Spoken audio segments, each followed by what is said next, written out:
ഇന്ന് നമ്മൾ വണ്ടി ഓടിക്കാൻ വേണ്ടി വന്നിരിക്കുന്നത് ഇടുക്കിയിൽ കുളമാനുള്ള ഗ്രീൻബർഗ് റിസോർട്ടിലാണ് കേട്ടോ. വണ്ടി ഓടിക്കൽ മാത്രമല്ല, ഇവിടെ ഒരു ദിവസം സ്റ്റേ ചെയ്ത് ഇവിടെ ഫുള്ള് എക്സ്പ്ലോർ ചെയ്തിട്ടായിരിക്കും നമ്മൾ പോകുന്നത്. അതിരാവിലെ 5 മണിയായപ്പോൾ വീട്ടിൽ നിന്ന് ഇറങ്ങിയതാണ്. ഏകദേശം 7 മണിയായപ്പോൾ നമ്മൾ റിസോർട്ടിൽ എത്തിയിട്ടുണ്ട്. നല്ല അടിപൊളി വൈബുള്ള ഒരു സ്ഥലമാണ് കേട്ടോ. ഞാൻ മാത്രമല്ല കേട്ടോ, നമ്മുടെ കോപ്റ്റർ ബോയും വന്നിട്ടുണ്ട്. അപ്പോൾ ചെന്നപ്പോൾ തന്നെ ഫസ്റ്റ് പ്രയോറിറ്റി എന്ന് പറഞ്ഞു കഴിഞ്ഞാൽ റൂമിലെത്തിയിട്ട് നമ്മുടെ വണ്ടികളെല്ലാം റെഡിയാക്കുക എന്നുള്ളതാണ്. നല്ല രസമുള്ള ഒരു ക്ലൈമറ്റ് ആയിരുന്നു കേട്ടോ. അത്യാവശ്യം നല്ല രീതിക്കുള്ള കോടമഞ്ഞും കാര്യങ്ങളൊക്കെ ഉണ്ടായിരുന്നു. അങ്ങനെ റൂമിലെത്തി ബാറ്ററിയും കാര്യങ്ങളൊക്കെ ചാർജ് ചെയ്തതിന് ശേഷം നമ്മൾ ബ്രേക്ക്ഫാസ്റ്റ് കഴിക്കാൻ വേണ്ടി പോയി. നമ്മുടെ റെസ്റ്റോറൻ്റ് ആണ് കേട്ടോ ഈ കാണുന്നത്.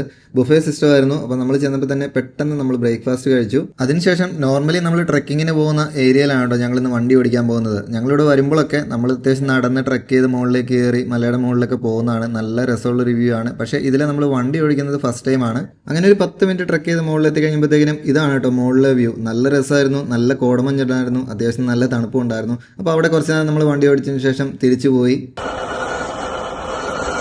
നമ്മൾ തിരിച്ചെത്തിയപ്പം ഏകദേശം 1 മണിയായിരുന്നു കേട്ടോ. ആ സമയത്ത് മഞ്ഞാണ് ഈ കാണുന്നത്. അതിനുശേഷം നമ്മൾ പൂളും കാര്യങ്ങളൊക്കെ കാണാൻ വേണ്ടി പോയി. പൂളിൽ ഇറങ്ങണമെന്നുണ്ടായിരുന്നു, പക്ഷെ നമുക്ക് ടൈം കുറവായതുകൊണ്ട് നമ്മൾ പൂളിൽ ഇറങ്ങിയില്ല. ഫാമിലി ആയിട്ട് വരുവാണെങ്കിൽ അത്യാവശ്യം നല്ല രീതിയിൽ നേച്ചർ എക്സ്പീരിയൻസ് ചെയ്യാനും അതുപോലെ തന്നെ കുറേ ആക്ടിവിറ്റീസും ഇവിടെ അറേഞ്ച് ചെയ്തിട്ടുണ്ട് കേട്ടോ. നിങ്ങളിപ്പോൾ ഈ കാണുന്ന ക്ലൈംബിംഗ് ഏരിയ എന്ന് പറഞ്ഞു കഴിഞ്ഞാൽ അത്യാവശ്യം പ്രൊഫഷണൽ രീതിയിൽ നമുക്കത് എക്സ്പീരിയൻസ് ചെയ്യാൻ പറ്റുന്ന ഒരു ഏരിയ ആണ് കേട്ടോ. അതിനുശേഷം വൈകുന്നേരം നമ്മൾ അവിടുത്തെ കുറേ ഏരിയാസ് വണ്ടി ഓടിച്ച് കവർ ചെയ്തു. ഇനിയും ഒരുപാട് സ്ഥലങ്ങളുണ്ട്. അപ്പോൾ അതെല്ലാം നമ്മൾ പതിയെ എക്സ്പ്ലോർ ചെയ്യുന്നതായിരിക്കും.